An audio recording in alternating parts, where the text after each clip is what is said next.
And lastly, I'll put a plug in for what Ed mentioned yesterday. We know in other areas of insurance, like life insurance, again, assuming consumer protections are in place through a compact or otherwise, that competition is a good thing. In many states, there's very little choice about where you can get your health plans. In my state, 3 health plans control almost 90% of the market. They really don't compete very vigorously on price, and I don't think that's robust enough competition. So I think it would be very helpful, like with life insurance and other forms of insurance, if we could have our citizens have the chance to choose from more options across the country, again, with proper consumer protections in place. And it's really interesting how there have been great successes in certain areas, and in other areas programs have fallen short because one size doesn't fit all, right? I mean, the demographics of the states are different. And so while we should be looking at some things that we take away and use all of us, there are also lessons to be learned. On that point, we have failed on many of our government entitlement programs. They are out of control. We have publicly subsidized health care programs that were growing 30+% a year, but they are the old model of fee-for-service, meet certain retirement, show up, we pay the bill no matter how many show up and what the bill is. Those models are rising so quickly in our state's budget that we can't sustain them. So the ones I pointed to are successes, but we also have our share of programs that are financially out of control. Governor Barbour. Thank you, Maria, for taking the conversation this way, and for Joe and Jim, because I really do think that we need to recognize the states are a big part of the solution. In my state, when I became governor, Medicaid spending was going up more than 20% a year. My first 6 years, it went up less than 2% a year.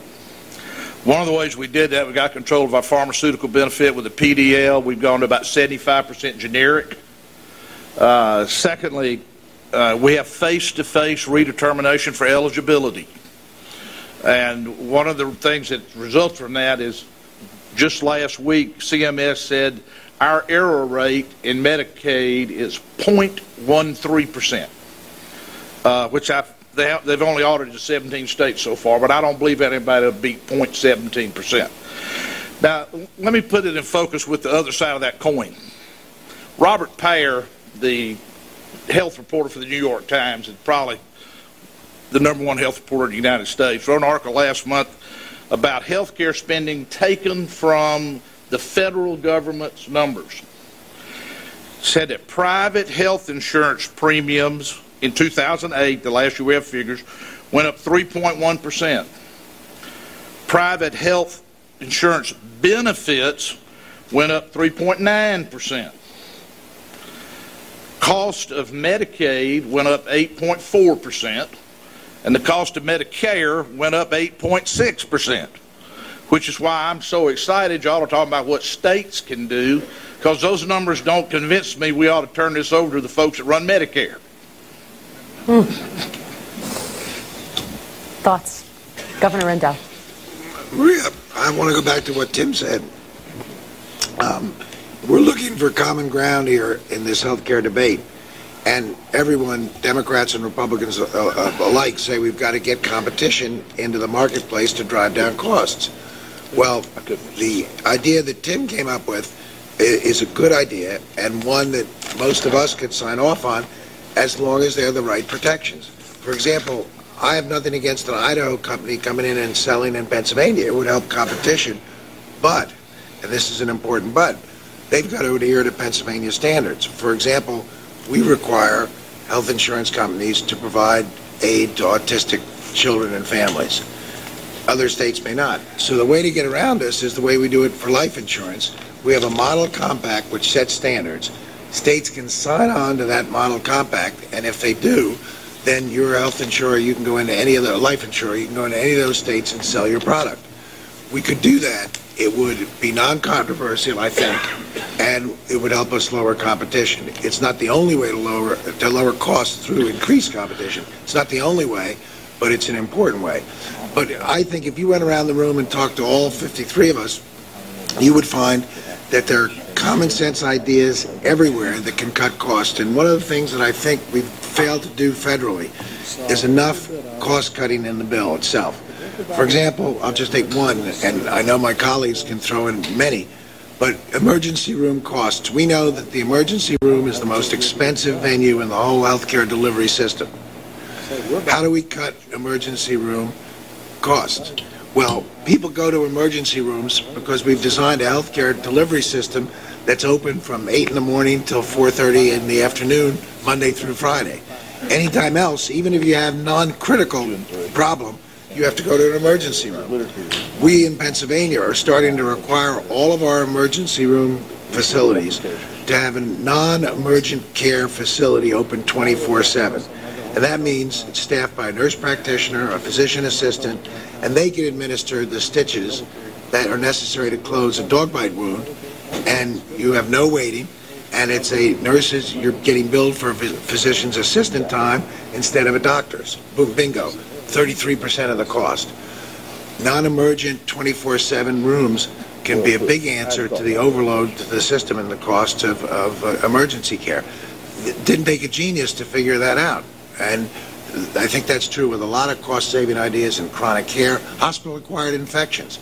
Every state, we lose, the healthcare delivery system loses billions of dollars a year for the cost of a hospital-acquired infection. Average hospital stay is about $30,000 in Pennsylvania. If you get a hospital-acquired infection, it's $185,000. So we've got to cut down on hospital-acquired infections. There are simple protocols which can cut them down dramatically, but we haven't put them in place. In Pennsylvania, we're starting to. So there are 1,000 good ideas out here among the 50 states, and we haven't taken a look at them. Do you think that people, though, are going to be worried about the quality of health care in the scenario that you're talking about? Well, the good news is cost savings improves quality in most cases. For example, in that emergency room thing, if you go in with a dog bite now, Maria, on a busy Friday night in Philadelphia, they'll say the most dreaded words known to human beings, "We'll get to you as soon as we can." 4.5 hours later, a doctor, a high-priced doctor, cleans out your wound with mercurochrome, stitches it. If you had a non-emergent care 24/7 facility, a nurse practitioner does it in a half an hour.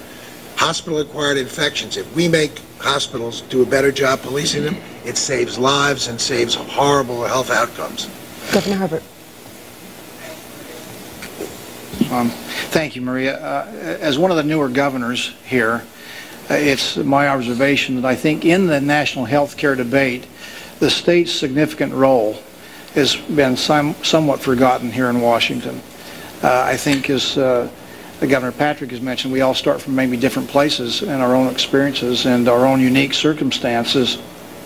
We followed what Massachusetts is doing with a health care exchange in Utah and did it just a little bit differently with the idea of trying to come up with a defined contribution as opposed to a defined benefit. And working with our small business people, they're really having a hard time with their bottom line and having predictability because of the rising cost of health care. With a defined contribution, they now have predictability that's entered into. Then we've opened up an exchange where the consumer, the employee, actually takes this defined contribution and can go shopping. And it's like the Travelocity.com window that's opened up, and they can take their dollars, if that's $700 or $800 a month, and see what they can find in this window that's uniquely suited for their own circumstances. So there's nobody that manages with money better than those that control their own dollars, and so it's a win-win for the employee and for the employer. We opened up in August 9th of last year. We now have a number of small and larger businesses with over 40,000 employees that are now impacted with this opportunity. And it's introducing competition. Now insurance companies are trying to find the right policy to attract customers. And although I don't know that it's anything perfect by any means, it is the first steps in a longer journey. At least we in Utah are trying to put together a 10-year health care reform plan to see what we can do with the states taking the lead as opposed to waiting for the federal government. Again, I think states are uniquely suited to do this. We're a lot more nimble. As we find problems in the reform efforts, we can change and modify. We are a lot easier at finding those things that will serve our public and our constituents better, I think, at the state level. So, again, last but not least, our approach is pretty inexpensive. We only have 2 employees. 2 staff people to manage this exchange. And so it's very cost effective in our early beginnings and is introducing competition and lowering costs for the employee.